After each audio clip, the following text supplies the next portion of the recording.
నమస్తే మిత్రులారా, welcome to AV news. ముందుగా నేటి తరం దినపత్రిక అన్ని వాస్తవాలే వార్తా విశ్లేషణ కార్యక్రమానికి స్వాగతం. ఇక హాస్టళ్ల మరమ్మతులు నెలలో పూర్తి చేయాలి ఉప ముఖ్యమంత్రి బట్టి విక్రమార్క. హాస్టల్లో ఇంతవరకు అద్దె హాస్టల్లే ఉంటున్నాయట. కనీసం అమ్మాయిల బాత్రూమ్లకి కలిసి తలుపులు ఉండవు. ఆ తలుపులున్న నీళ్లుండవు. నీళ్లున్న శుభ్రం చేసే ఆయాలు ఉండవు. అసలు ఆడపిల్లల బాత్రూమ్లే సరిగ్గా ఉండవు. ఇది మన తెలంగాణ పరిస్థితి. ఇక్కడ చూడు, గురుకులాలు, హాస్టళ్లు, అద్దెలు, డైట్, కాస్మోటిక్స్ ఛార్జీలు సంబంధించిన బిల్లులను ఎప్పటికప్పుడు ఆర్థిక శాఖకు పంపాలన్నారు. సో చేయండి, మొత్తం మీద అయితే మరమ్మతులు చేయండి. ఇంకా మరమ్మతులు చేసుకుంటూనే కూర్చోండి. జల వివాదాలను పరిష్కరించుకుందాం, పంచాయతీలు కాదు పరిష్కారం ముఖ్యం. ఇక తుంగభద్ర గేట్ల ప్రారంభం చరిత్రలో నిలవాలి. 3 రాష్ట్రాల పరిధిలో సమస్యలకు పరిష్కారం చూపాలి. కేంద్ర మంత్రి పాటిల్ దీనిని అవకాశంగా తీసుకోవాలి. తుంగభద్రలో 15 టీఎంసీలకు 5 టీఎంసీలే అందుతున్నాయి. మునీరాబాద్ బహిరంగ సభలో సీఎం రేవంత్ రెడ్డి. ఇది చారిత్రాత్మక విజయం అని చెప్పాలి. ఎప్పుడు చూడు మనం జల వివాదాల మధ్యలో నలిగిపోతున్న తెలంగాణ ప్రభుత్వం ఇవాళ తెలంగాణ, కర్ణాటక, ఆంధ్రప్రదేశ్ ఈ 3 రాష్ట్రాలకు సంబంధించిన ముఖ్యమంత్రులు, అలాగే కేంద్ర జలవనరుల శాఖ మంత్రి ఆయన కూడా వచ్చి 3 గేట్లు ఓపెన్ చేసి అరే కొట్టుకోవద్దురపై మనం కూర్చొని మాట్లాడుకుందాం అని చెప్పేసి కూర్చొని మాట్లాడుకొని ఈ పరిష్కారాలు అనేవి చేసుకుంటున్నారు. ఇక్కడ రాజకీయ చమక్కులు ఏంటంటే, రేవంత్ రెడ్డి గురించి సీఎం చంద్రబాబు నాయుడు మాట్లాడడం, dynamic leader Revanth Reddy is a wonderful dynamic leader అని చెప్పడం అందరినీ ఆకట్టుకున్న రాజకీయం అక్కడ మనకు కనిపిస్తుంది. మొత్తం మీదకైతే గురు శిష్యుల సంబంధం అయితే ఇక్కడ మంచిగా బలంగా కనిపిస్తోంది. చూద్దాం. తుంగభద్ర నది ఒడ్డున బళ్ళారి వేదికగా జరిగిన ఈ సమావేశం అంతర్రాష్ట్ర నదీ జలాల వివాదానికి శాశ్వత పరిష్కారం చూపిస్తుందని తెలంగాణ ముఖ్యమంత్రి రేవంత్ రెడ్డి ఆకాంక్షించాడు. తుంగభద్ర ప్రాజెక్టుకు ఏర్పాటు చేసిన 33 నూతన గేట్ల ప్రారంభోత్సవ కార్యక్రమం సభలో సీఎం మాట్లాడుతూ తుంగభద్ర గేట్ల పునరుద్ధరణ ముహూర్తం చరిత్రలో నిలిచిపోతుంది. 3 తరాల సమస్యలను 33 గేట్ల పునరుద్ధరణ పరిష్కరించబోతుంది. బళ్ళారి, కర్నూలు, అనంతపురం, పాలమూరు సమస్యలను తీరుస్తోంది. తక్కువ మాట్లాడడం, అత్యంత వేగంగా పనిచేయడం సిఆర్ పాటిల్ ప్రత్యేకత. సిఆర్ పాటిల్ కేంద్ర జలవనరుల శాఖ మంత్రిన సిఆర్ పాటిల్ గురించి కొద్దిగా పొగడడం ఇక్కడ చూస్తున్నాం. అలాంటి వ్యక్తి కేంద్ర జలశక్తి మంత్రిగా ఉండడం ఏపీ, తెలంగాణ, కర్ణాటక సాగునీటి, తాగునీటి సమస్యలకు పరిష్కారం దొరుకుతుందని. రైట్. వెనుజులా మోడీ ఆపన్నాస్తం, సాయం అందిస్తామని ప్రకటన చేశాడు. సాయం కోసం సిద్ధంగా ఉన్నామన్న ట్రంప్. ప్రపంచ దేశాలు కూడా వెనుజులాలో జరిగిన ఈ వరుసగా భూకంపం వస్తుందట. ఇక్కడ చాలా మంది 700 మంది గాయపడ్డారు. ఇప్పటి వరకు 32 మంది ప్రాణాలు కోల్పోయినట్టుగా చూస్తున్నాం. మరింత పెరిగే అవకాశం ఉంది. కుటుంబాలకు సానుభూతి తెలియజేశారు మోడీ. అలాగే దేశానికి అండగా ఉంటామని ఎక్స్ వేదికగా వెల్లడించారు. సహాయ సహకారాలు అందిస్తామని కూడా ప్రకటించారు. వెనుజులా ప్రజలకు సహాయం చేయడానికి అమెరికా సిద్ధంగా ఉందని డొనాల్డ్ ట్రంప్ ఆయన కూడా ఒక పోస్ట్ పెట్టినట్టు చూస్తున్నాం. ఇప్పటికే సహాయక బృందాలను మోహరించామని అమెరికా విదేశాంగ మంత్రి మార్కో రూబియో వెల్లడించారు. సో వెనుజులాకు ప్రపంచ దేశాలన్నీ ఇవాళ సహాయం చేయాల్సిన తరుణం అయితే ఇది. నిజంగా ఏ దేశానికి కూడా ఎవరికి కూడా ఇలాంటి ఆపద రావద్దు. వరుసగా భూకంపాలు వస్తున్నాయంటే అక్కడి భూ ఉపరితలం మీద ఆధారపడి ఉంటది. సో ఇది ప్రధానంగా. ఇక పార్టీ ఫిరాయింపు ఎమ్మెల్యేలపై కేసు విచారణ, స్పీకర్ తీర్పు కాపీలను సమర్పించాలని హైకోర్టు ఆదేశం. పార్టీ ఫిరాయింపు ఆరోపణలు ఎదుర్కొంటున్న బీఆర్ఎస్ కు చెందిన 10 ఎమ్మెల్యేల వ్యవహారంపై తెలంగాణ కోర్టులో విచారణ జరిగింది. ఇదంతా సర్ ప్రక్రియ అప్రమత్తంగా ఉండాలి. కాంగ్రెస్ క్యాడర్ బూత్ విడిచి వెళ్ళొద్దు. ఎంపీ చామల కిరణ్ కుమార్ రెడ్డి. అంత భయం ఎందుకో మరి. సో ఎస్టీ రిజర్వేషన్లు ఇందిరమ్మ పుణ్యం. అభివృద్ధిని ఓర్వలేకపోతున్న బావా బామ్మర్దులు. ఇందిరమ్మ ఆశీర్వాద బస్సు యాత్రను ప్రారంభించిన టీపీసీసీ చీఫ్ మహేష్ గౌడ్.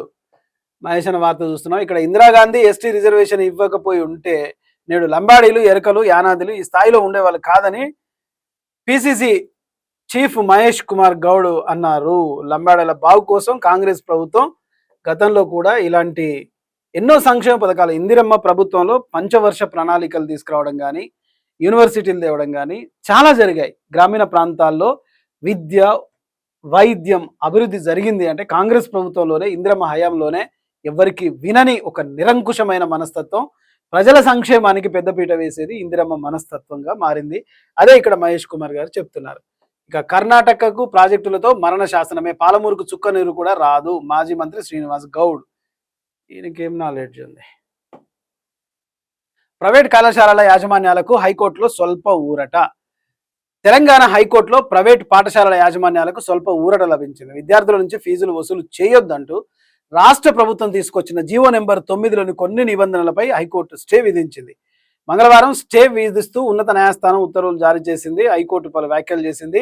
ప్రభుత్వం ఫీజు రియంబర్స్మెంట్ బకాయిలను ఎందుకు విడుదల చేయలేదు, మీరు బకాయిలు చెల్లించకుండా విద్యార్థుల నుంచి యాజమాన్యాలు వసూలు చేయొద్దంటే కళాశాలలు వాళ్ళు ఎలా నడుపుతారు, అమ్మ ఇవ్వదు అడక్క తినేయదు అన్నట్టుగా ఇక్కడ ప్రభుత్వం వెంటనే ఫీజు రియంబర్స్మెంట్, ప్రభుత్వం విద్యార్థుల జీవితాన్ని ఆగం చేయకుండా ఫీజు రియంబర్స్మెంట్ వెంటనే చేయాలా, లేకపోతే హైకోర్టు కళాశాలల యాజమాన్యాలకే ఒక ఆర్డర్ ఇచ్చే అవకాశం ఉంది. కాబట్టి దయచేసి విద్యార్థుల జీవితాలతో ప్రభుత్వాలు ఆడుకోవద్దు. ఇక గతాన్ని మర్చిపోకండి, అలాంటి పొరపాట్లు జరగవు. ఇక ముందు మిమ్మల్ని బాగా చూసుకుంటా, వచ్చేది కేసీఆర్ ప్రభుత్వమే అంటూ కార్యకర్తల సభలో కేటీఆర్ భరోసా. రైట్, చూస్తున్నాం కదా, గతంలో మేము తప్పు చేసామని చెప్పకనే ఇక్కడ కేటీఆర్ చెప్తున్నాడు. గతాన్ని మర్చిపోండి అంటున్నారు. గతం లేకపోతే వర్తమానం లేదు, వర్తమానం లేకపోతే భవిష్యత్తు ఉండదు. సో దేన్ని మర్చిపోకూడదు. మన గతాన్ని నెమరు వేసుకుంటూ వర్తమానాన్ని సాఫీగా సాగాలంటే భవిష్యత్తును నిర్మించుకోవాలి. ఇది మన మానవ జీవన విధానంలో ఇది ఒక భాగం. గతాన్ని మర్చిపోమంటే ఎట్లా? నువ్వు మర్చిపోగానే మర్చిపోవాలి, నువ్వు గుర్తుపెట్టుకోమంటే గుర్తుపెట్టుకోవాలి, నువ్వు ఎవరికి ఓటు వేయమంటే వాళ్ళకి వేయాలి. ఇది ఒక దొర పెత్తనం అన్నాడు. ఇక ముందు మిమ్మల్ని బాగా చూసుకుంటా, వచ్చేది కేసీఆర్ ప్రభుత్వమే అంటూ కార్యకర్తల సభలో మాట్లాడు. 2028లో మీ అందరి దయతో కేసీఆర్ ముఖ్యమంత్రి అవుతారు. ఇక అయిన తర్వాత నేను బాధ్యత తీసుకుంటా అంటే కేసీఆర్ ముఖ్యమంత్రి అయిన తర్వాత నేను బాధ్యత తీసుకుంటా అంటే తండ్రిని కూర్చోబెట్టి మళ్ళీ కొడుకు ముఖ్యమంత్రి అవుతాడా? ఇక్కడ ఏం అర్థం చేసుకోవాలి? సో మొత్తానికైతే ఈ వార్త ఏంటంటే, గతంలో మేము పొరపాటు చేసినాం, అలాంటి పొరపాట్లు మళ్ళీ చేయను, ఇక మిమ్మల్ని బాగా చూసుకుంటా, వచ్చేది కేసీఆర్ ప్రభుత్వమే, మీరు ఆదరించండి, ఆశీర్వదించండి అని చెప్పి ఇక్కడ హరీష్ రావు గారు కోరుతున్నారు. కోరుకోవచ్చు, ప్రజాస్వామ్యంలో కోరుకుంటే ఏమవుతుంది, ఎవరైనా కోరుకోవచ్చు, ఏమైనా మాట్లాడవచ్చు. ఇక జల వివాదాలు పరిష్కరించుకుందాం అని చెప్పేసి కూర్చొని మాట్లాడుకుందామని అది చేసుకున్నారు. ప్రైవేట్ కళాశాలల యాజమాన్యాలకు హైకోర్టులో స్వల్ప ఊరట స్టే విధించింది. సో స్టే ఎందుకు విధించింది అంటే, ప్రభుత్వానికి ఇది చెంపపెట్టు, ఖచ్చితంగా ప్రభుత్వం ఫీజు రియంబర్స్మెంట్ విద్యార్థులకు ఇచ్చి తీరాల్సిందే. వరుస భూకంపాలను డబ్లెట్ అంటారు. ఒకే రోజు పలు దేశాల్లో ప్రకంపనలు, కాలిఫోర్నియా, జపాన్, పుల్వామాలోనూ ప్రకటనలు వచ్చాయి. సో దీనికి ఒక్కొక్క భాష, ఈ డబ్లెట్ అంటారట. వరుస భూకంపాలు వస్తే దాన్ని డబ్లెట్ అంటారట. ఒకే రోజు పలు దేశాల్లో భూకంపాలు వస్తున్నాయి. వెనుజులా దేశం శతాబ్ద కాలంలో ఎన్నడూ చూడని ప్రకృతి విపత్తును చవిచూసింది. వెంటనే 2 శక్తివంతమైన భూకంపాలతో ఉక్కిరి బిక్కిరైంది. తొలి భూకంప తీవ్రత రిక్టర్ స్కేలుపై 7.1గా నమోదు కాగా, రెండోది మరింత తీవ్రత 7.5తో వచ్చింది. అదే సమయంలో కొంచెం అటు ఇటుగా అమెరికాలో కాలిఫోర్నియాలో కూడా 5.6, జపాన్ 7.2 భూకంపాలు వచ్చాయి. ప్రపంచంలో ఒకే రోజు ఇలా వేరువేరు చోట్ల పుడమి ఉగ్రరూపం దాల్చడంపై సర్వత్రా ఆందోళన వ్యక్తమవుతుంది. పుడమి ఉగ్రరూపమా లేకపోతే అవని విగ్రహ రూపమా, ఏదేమనుకున్నా భూమిని కాపాడుకోవాల్సిన బాధ్యత మానవులుగా మన పైన ఉంది. ఫస్ట్ను భూతల్లిని కాపాడుకోవాలి. భూమిని మనం కన్న తల్లితో పోల్చుకుంటాం కాబట్టి భూమిలో వేడి ఎక్కువగా అయిపోతుంది, మనం ఎక్కువగా వెదర్ పొల్యూషన్ అయిపోతుంది. ఇట భూమి కూడా పొరలుగా ఉండే భూమి కూడా పూర్తిగా ప్లాస్టిక్ మహమ్మారితో పూర్తిగా వేడెక్కి భూకంపాలు రావడానికి అవకాశం ఉంటుంది. ఇది పూర్తిగా మానవ తప్పిదంగానే భావించాలి. ఒకవైపు మనం సాంకేతిక పరిజ్ఞానంలో ఆకాశ చంద్రమండలంలో మనం ప్లాట్లు ఏర్పాటు చేస్తున్నాం అనుకుంటున్నాం, ఉన్న భూమి మీద కూర్చున్న చెట్టు కొమ్మనే నరుక్కుంటున్న పనులకు మనం శ్రీకారం చుడుతున్నాం. ఇది అర్థం చేసుకోవాలి. ఇక ప్రజాప్రభుత్వంలో రైతుకు భరోసాకు పెద్ద పీట. రైట్, మంచిదే. ఎస్టీ రిజర్వేషన్లు ఇందిరమ్మ పుణ్యం. సర్ ప్రక్రియపై అప్రమత్తంగా ఉండాలి. ఇది చామల కిరణ్ కుమార్ రెడ్డి అని చెప్తున్నాడు.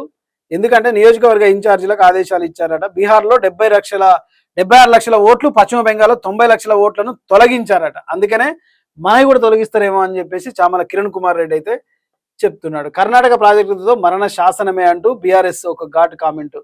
జాతీయ సెలవు దినం కావడంతో ప్రజలంతా ఇంటి వద్దే. వెనుజులా దేశం వరుసగా 2 భూకంపాలు కాబట్టి జాతీయ సెలవు దినంగా ప్రకటించింది. విద్యార్థులు అర్థం చేసుకోవాలి, నేషనల్ హాలిడే ఎప్పుడు ఉంది అని అంటే ఈ రోజు ఉంది. ఈ రోజును గుర్తుపెట్టుకోవాలి జాతీయ సెలవు దినంగా. ఎందుకు జాతీయ సెలవు దినంగా అంటే, వరుసగా 3 దేశాలలో వరుస భూకంపాలు వచ్చాయి కాబట్టి దాన్ని ప్రకృతి విపత్తుగా ప్రకటించి దాన్ని జాతీయ సెలవు దినంగా ప్రపంచం ప్రకటించింది. పార్టీ ఫిరాయింపుల ఎమ్మెల్యేల కేసుపై విచారణ. ఇది బీఆర్ఎస్ పార్టీకి సంబంధించింది. గతాన్ని మర్చిపోండి, అలాంటి పొరపాట్లు జరగవు, నేను చేయను, ఇక నేను వచ్చిన తర్వాత మిమ్మల్ని మంచిగా చూసుకుంటాను కేటీఆర్. భూకంపాలపై గూగుల్ ముందే హెచ్చరికలు జారీ చేసిందట. స్మార్ట్ ఫోన్లకు అలర్ట్ పంపిన గూగుల్. అది మన సాంకేతిక పరిజ్ఞానం. మనం చెప్పినా కానీ మనం వినం. ఎంతసేపు పనికిరాని ఆ రీల్స్ చూస్తాం తప్ప అసలు భూకంపం వస్తుందా లేకపోతే మనకు పనికొచ్చేది ఏందైతే ఏం చూడం. పొద్దున్న లేస్తే బస్సులో కూకుంటే ఆడోళ్ళు కానీ మొగోళ్ళు కానీ పక్కన కూర్చొని ఇక రీల్స్ సౌండ్ పెట్టి చూస్తుంటే పక్కోనికి ఇబ్బంది అవుతుందా లేదా అనేది పట్టించుకోరు. ఇదొక అవివేకమైన అలవాటు. ఇది ప్రధానంగా 3వ పేజీలో మనం చూస్తున్నాం. ఇంకా 4వ పేజీలో మనం ఒకసారి వెళ్తే రాజకీయంగా ఎన్ని మాటలైనా అనొచ్చు కానీ రాజకీయంలో శాశ్వత మిత్రులు శాశ్వత శత్రువులు ఎవరు ఉండరు. తెలంగాణలో కూడా ప్రతి విషయంలో రాజకీయంగా హింసాత్మకమైన రాజకీయాలు తెలంగాణలో ఉండవు, కానీ ఈ మాటల తూటాలే పరిమితి దాటుతున్న సందర్భాలు గారు మనం చూస్తున్నాం. ఈ పరిమితి దాటడానికి ప్రధాన కారణం ఏంది అంటే తెలంగాణ వచ్చిన తొలినాళ్లలో కేసీఆర్ ఇది మాకు అలవాటు చేశాడు అని చెప్పేసి ఇదే ముఖ్యమంత్రి రేవంత్ రెడ్డి కూడా మాట్లాడుతున్నాడు. ఇదే రాజకీయ నాయకులు కూడా అలవాటుగా మారిపోతోంది. చూద్దాం మరి ప్రజలు ఇదంతా. రైట్, 4వ పేజీలో మనం చూస్తున్నాం. రాహుల్ కుటుంబానికి న్యాయం జరిగే వరకు పోరాటం ఆగదు. కోరుట్ల మహాధరలో గర్జించిన బోళ్ళ శివశంకర్. 29 రోజులైనా శవం అప్పగించలేదు. ఇది మానవత్వానికే అవమానం. మానవత్వం మంటగలిసిపోతుంది, మాయమైపోతున్నదమ్మా మనిషి అన్నవాడు అని చెప్పి స్వర్గీయ అందశ్రీ గారు రాసిన పాట గుర్తుకొస్తుంది. మానవత్వం అట మానవత్వానికే అవమానం అట. మానవత్వం లేని రోజుల మానవత్వం. అంకం రాహుల్ అనుమానాస్పద మృతి కేసులో బాధిత కుటుంబానికి తక్షణమే న్యాయం చేయాలని అఖిల భారత పద్మశాలి సంఘం రాజకీయ విభాగ జాతీయ అధ్యక్షుడు బోళ్ళ శివశంకర్ లీ డిమాండ్ చేశారు. రాహుల్ మృతి జరిగి 29 రోజులు గడుస్తున్న మృతదేహాన్ని కుటుంబ సభ్యులకు అప్పగించకపోవడం, కేసులో నిందితులైన కఠిన చర్యలు తీసుకోకపోవడం ఆయన తీవ్ర ఆగ్రహాన్ని చేసిన. కోరుట్లలో అఖిల భారత పద్మశాలి సంఘం ఆధ్వర్యంలో నిర్వహించిన మహాధర్నాలో ఆయన పాల్గొని బాధిత కుటుంబానికి న్యాయం జరిగే వరకు పోరాడాలి. బాధితులకు న్యాయం జరిగే వరకు పోరాడడం నాయకుల లక్షణం. ఇక ప్రధాన డిమాండ్లు ఏంటి అంటే రాహుల్ మృతదేహాన్ని వెంటనే కుటుంబ సభ్యులకు అప్పగించాలి, కేసులో నిందితులపై హత్యతో పాటు కఠిన చట్టపరమైన సెక్షన్ నమోదు చేయాలి, బాధ్యులను వెంటనే అరెస్ట్ చేయాలి, నిరుపేద చేనేత కుటుంబానికి భారీ ఎక్స్గ్రేషియా ప్రకటించాలి, బాధిత కుటుంబంలోని ఒకరికి ప్రభుత్వ ఉద్యోగం కల్పించాలి, కేసుపై పారదర్శక నిష్పక్షపాత దర్యాప్తు జరపాలి, బాధిత కుటుంబానికి పూర్తి రక్షణ కల్పించాలి. 29 రోజులైనా సరే న్యాయం జరగలేదు. ఇది పూర్తిగా ప్రభుత్వ వైఫల్యం. కన్న కొడుకు శవం కోసం తల్లిదండ్రులు ఎదురు చూడడం అమానుషం. దోషులకు శిక్ష పడే వరకు ఉద్యమం ఆగదు. రాహుల్ కుటుంబానికి అండగా పద్మశాలి సమాజం నిలుస్తోంది. ఇది ఒక కుటుంబ సమస్య కాదు, సామాజిక న్యాయం కోసం జరుగుతున్న పోరాటం. ఒక పద్మశాలి అనే కాదు, సామాజిక తెలంగాణ కావాలని ఎందుకు అంటున్నాం అంటే ఇలాంటి సంఘటనలు వచ్చినప్పుడు సత్వర న్యాయం జరగకపోతే సామాజిక న్యాయం అంగట్లో సరుకైపోయిందని మనం పాటల్లో పాడుకున్నాం. సంతలో సరుకాయరా సామాజిక న్యాయం అని చెప్పేసి స్వర్గీయ సాయి చంద్ పాడిన పాట కూడా ఇది మనం చూస్తున్నాం. రెంజర్ల రాజేష్ కూడా పాడింది ఈ పాట. సో ఇలా ఎన్నో పాటలు. సామాజిక న్యాయం ఏంటంటే ఇలాంటి సంఘటనలు జరిగినప్పుడు ఒక చేనేత కుటుంబం అయినా కావచ్చు, ఒక గౌడ కుటుంబం అయినా కావచ్చు, ఒక లంబాడి కుటుంబం అయినా కావచ్చు, ఒక ఎస్సీ ఎస్టీ కుటుంబాలైనా కావచ్చు, ఎవరికైనా సరే ఇలాంటి సామాజిక న్యాయం కావాలంటే పోరాటం చేయాలనా ఆలోచించండి. రైట్, 20 ఏళ్లకే ఐఐటి కాన్పూర్ పిహెచ్డి ప్రవేశం. సో నీట్ శ్రీనగర్ విద్యార్థిని అక్షయ శ్రీనిధి అరుదైన ఘనత సాధించిందట. ఈ అమ్మాయి చిన్న వయసులోనే ఉన్నత విద్యలో మరో అరుదైన మైలురాయిని అధిరోధించింది. తెలుగు యువతి కొలచన వెంకట నాగ అక్షయ శ్రీనిధి. కొలచన వెంకట నాగ అక్షయ శ్రీనిధి పెద్దపల్లి జిల్లాలో రామగుండంలో జన్మించిన ఆమె ప్రస్తుతం హైదరాబాద్లో స్థిరపడ్డ కుటుంబానికి చెందింది. నీట్ శ్రీనగర్లో ఎలక్ట్రికల్ ఇంజనీరింగ్లో బీటెక్ పూర్తి చేసి వెనువెంటనే దేశంలో అత్యున్నత విద్యా సంస్థలో ఒకటైన లీ ఐఐటి కాన్పూర్లో పిహెచ్డి ప్రవేశం పొందడం. 2026 జూన్ బీటెక్ పూర్తి చేసిన అక్షయ శ్రీనిధి అదే విద్యా ప్రవాహాన్ని కొనసాగిస్తూ పరిశోధనా రంగంలో అడుగుపెట్టింది. గుడ్, బాగా చదివి రక్షణ శాఖలో పనిచేయాలమ్మా నువ్వు. ఇక మత్తు పదార్థాలు విక్రయిస్తే కఠిన చర్యలు. పలు షాపుల్లో డాగ్ స్క్వాడ్లో తనిఖీలు. మీరు చేస్తూనే ఉంటారు, వాళ్ళు అమ్ముతూనే ఉంటారు, వీళ్ళు తింటూనే ఉంటారు, మత్తుకు అలవాటు అయిపోతూనే ఉంటారు. ఎంత చెప్పినా అమ్మే వాళ్లకు బుద్ధి లేదు, కొనే వాళ్లకు సిగ్గు లేదు. బీసీ ఇంటలెక్చువల్ ఫోరం ఉమ్మడి వరంగల్ జిల్లా విస్తృత సమావేశం. నియోజకవర్గానికి 5 చొప్పున నాయకులను సిద్ధం చేయడమే లక్ష్యం. వరంగల్ సబ్బండ వర్గాల హక్కులు, ఆత్మగౌరవం మరియు రాజ్యాధికారమే లక్ష్యంగా హిస్సా, ఇజ్జత్, హుకూమత్ అనే విప్లవాత్మక నినాదాలతో బీసీ ఇంటలెక్చువల్ ఫోరం బీసీఐఎఫ్ ఉమ్మడి వరంగల్ జిల్లా విస్తృత సమావేశం జరిగింది. ఇక్కడ అందరు మాట్లాడారట. రాబోయే నూతన బాధలను ప్రకటిస్తూ తీసుకోబోయే యాక్షన్ అన్ని చెప్తారట. నాయకత్వాల గుర్తింపు, నాయకుల పిలుపు, క్షేత్రస్థాయి ఊహం, కీలక నియామకాలు అంటూ బీసీ ఇంటలెక్చువల్ ఫోరం మీటింగ్ అయిందట. మంచిది. ఇక 1000 పిల్లర్స్ లయన్స్ క్లబ్ అధ్యక్షుడిగా వైద్యం రాజగోపాల్ ఘనంగా 29వ వార్షికోత్సవం, నూతన కార్యవర్గ ప్రమాణ స్వీకారం. మాతృభాష పరిరక్షణకు లయన్స్ క్లబ్ తోడ్పడాలి. Telugu academy chairman professor Koorapati Venkatanarayana. ఇక తెలుగు భాష మీద కాపాడుకోవాలంటే, నిజంగా మన మాతృభాషను మనం కాపాడుకోవడానికి పోరాటం చేయాలంటే అంతకంటే సిగ్గు, దౌర్భాగ్యతనం ఇంకోటి లేదు. పొద్దున్న లేస్తే మనం తెలుగు భాష మాట్లాడతాం, ఒక తెలుగు వారిగా మనం ఉన్నాం. కానీ తెలుగు భాషను ఎక్కడ కూడా మనం మాట్లాడితే అదొక సిగ్గుగా భావిస్తారు. మనకొచ్చిన భాషలో మనం మాట్లాడదాం, అవతల వచ్చిన భాషలో అవతల వాళ్ళు మాట్లాడతారు. అంతే తప్ప తెలుగు భాషను ఇంకా అనేక మున్సిపల్ ఆఫీసులలో కూడా తెలుగు భాషకు ప్రాధాన్యత లేదని పడేసిన దాఖలాలు కూడా ఉన్నాయి. ప్రభుత్వం వాటిపైన దృష్టి పెట్టాలి. ఇక ప్రజల ఓటు హక్కు పరిరక్షణ లక్ష్యం, పార్టీ శ్రేణులు సైనికుల్లా పనిచేయాలి. ప్రజాస్వామ్య పరిరక్షణకు ఎన్నికల సంఘం మార్గదర్శకాలను తప్పనిసరిగా పాటించాలి. ప్రత్యేక ఓటరు జాబితా సవరణ కార్యక్రమంలో పార్టీ శ్రేణులు సైనికుల్లా పనిచేయాలి. ఓటరుకు కీలక సూచన, ఎన్యూమరేషన్ ఫారం తప్పనిసరి. బీఆర్ఎస్ వరంగల్ హన్మకొండ జిల్లాలో incharge lion doctor Nadipelli Venkateswararao. Okay, ప్రజలు ఓటు హక్కు ఖచ్చితంగా ఉందో లేదో ఈ సర్ ప్రక్రియలో చూసుకోవాలి.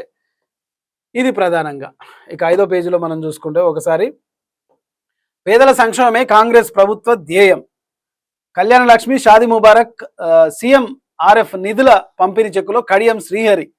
సో గతంలో కూడా బీఆర్ఎస్లో ఉన్నాడు, ఇప్పుడు అన్న మళ్ళీ కాంగ్రెస్లో కూడా మళ్ళీ ఆయన ఎమ్మెల్యేగా ఉంటున్నాడు. మంచిది. ప్రజల సంక్షేమం గురించి కాంగ్రెస్ ప్రభుత్వం ఏ కండువా కప్పుకుంటే ఆ నాలుకలు మాట్లాడుతున్నప్పుడు మనం ఏమని చదవాలి? ఆ మనిషిని అలా చూసినప్పుడు మళ్ళీ కాంగ్రెస్లో చూసినప్పుడు మళ్ళీ అదే గుర్తొస్తుంది. అదే కళ్యాణ లక్ష్మి, అదే షాదీ ముబారక్, అదే ముఖ్యమంత్రి సహాయ నిధి, కేసీఆర్ పెట్టినాయి. ఇవి అది ప్రజలకు అందుతుంది. ఏదైతేనేమి ప్రజలకు లబ్ధి చేరిందా లేదా అనేది ముఖ్యం. మనకు ప్రజలకు లబ్ధి చేరింది, సంతోషం. ఎస్ఐఆర్ హెల్ప్ డెస్క్ ను ప్రారంభించిన జిల్లా కలెక్టర్ సత్య శారద. డాక్టర్ సత్య శారద ఇంటింటి సర్వేను పరిశీలించిన జిల్లా కలెక్టర్. సో జిల్లా కలెక్టర్ సత్య శారద గారు ఎస్ఐఆర్ హెల్ప్ డెస్క్ ను ప్రారంభించిందట. తహసీల్దార్ కార్యాలయంలో ఏర్పాటు చేసిన ఈ హెల్ప్ డెస్క్ ను జిల్లా కలెక్టర్ డాక్టర్ సత్య శారద ప్రారంభించారు. మార్పులు, కలెక్టరు ఓటరు నమోదు, మార్పులు చేర్పులు తొలగింపులు సంబంధించిన సేవలను ప్రజలు వేగవంతం పారదర్శకంగా అందించాలని అధికారులకు కలెక్టర్ గారు సూచించినట్టుగా చూస్తున్నాం. కానీ మన వాళ్ళు చేయరు కదా. ఒక్క పేరు మార్పు చేసుకోవాలంటే పోలీస్ స్టేషన్ పో, ఎంఆర్ఓ ఆఫీస్కు పో, మళ్ళీ నువ్వు అడ్వకేట్తో అది చేయించుకో, నువ్వు ఈడ చేసుకో ఆడ చేసుకో అని ప్రజల్ని సావగొడతారు తప్ప ఈ అయితే జరగవు. ఇక అక్రమ అరెస్టులతో ఉద్యమాన్ని ఆపలేరు. ఎస్సీ ఎస్టీ బీసీ సంక్షేమ సంఘం తెలంగాణ రాష్ట్ర అధ్యక్షులు నరసింహ నాయక్. రిజర్వేషన్ పేరుతో గిరిజన ఓటర్లను దండుకోవడం కోసం బస్సు యాత్ర పెట్టడం సిగ్గుచేటు అని ఎస్సీ ఎస్టీ బీసీ సంక్షేమ సంఘం తెలంగాణ రాష్ట్ర అధ్యక్షులు నరసింహనాయక్ అన్నాడు. బస్సు యాత్ర సందర్భంగా ఉదయం నరసింహనాయక్ను అరెస్టు చేశారు. కాంగ్రెస్ నేతలు మాట్లాడడం సరికాదు. ఏదో గంజాయి రహిత సమాజ నిర్మాణానికి యువత ముందుకు రావాలి. ఒక గంజాయి కాదు, ఈ మత్తు పదార్థాల పూర్తిగా నాశనం చేయడానికి ఒక సమాజం నిర్మాణం కావాలి. అది యువతనే బాధ్యత తీసుకోవాలి, ఒక పోలీసులే కాదు. సమాజంలో ఈ సమాజ విద్రోహ శక్తులు చేసే పనులే ఈ మాదక ద్రవ్యాలు కానీ, లేకపోతే మత్తు పదార్థాలు కానీ, కొకైన్ కానీ, గంజాయి కానీ, పొగాకు కానీ, గుట్కా కానీ, సిగరెట్లు కానీ, ఇవన్నీ బంద్ చేయాలంటే యువతలో మార్పు రావాలి.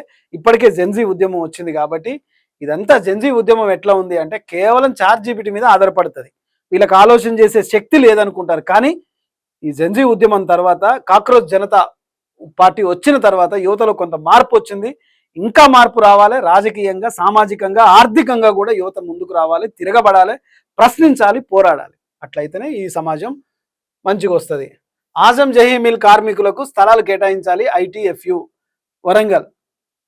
వరంగల్ జిల్లా ఆజం జాహీ మిల్ కార్మికులకు ప్రభుత్వం గతంలో హామీ మేరకు స్థలాలు కేటాయించాలని ఐఎఫ్టియు జిల్లా కార్యదర్శి గంగుల దయాకర్ డిమాండ్ చేశారు. లేని పక్షంలో కూడా నిర్వహించే భూములను వేలంపాట అడ్డుకుంటామని హెచ్చరించారు. నిజంగా ఆజం జాహీ మిల్లు, ఈ తర్వాత బిహెచ్ఈఎల్, ఇవన్నీ భూములు, ఆస్తులు కూడా కనుమరుగైపోయాయి.